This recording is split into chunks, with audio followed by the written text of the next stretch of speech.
Why intent matters more than you think. Everything you become starts with one thing, intent. Because intent sets off a chain reaction. First, it's an intent, then it becomes a behavior, and then this behavior turns into a habit. And habits form a practice, and the practice becomes the second nature, and eventually it becomes who you are. That's how you do it, right? So let me give you an example. Many people start with the intent, I want to make a lot of money.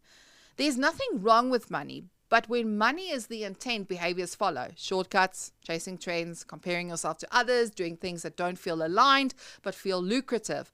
Over time, that shapes habits. Those habits shape how you show up, and eventually you become someone who is always chasing, never grounded. Now, contrast that with a different intent. I want to impact 1 billion lives. Now, that changes everything because this is where you want to solve a real problem.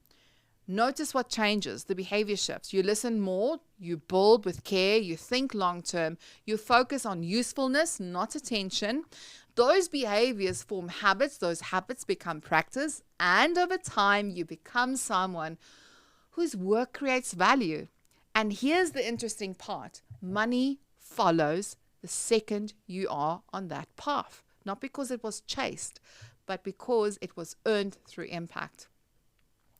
This is why intent matters so much.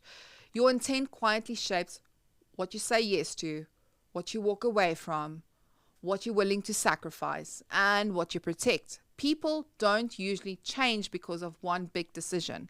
They change because of the intent they repeat every day. So here's a simple question to leave you with. Before your next goal, ask yourself, what is the intent behind this? Because once intent is set, the rest follows. And eventually, it becomes you.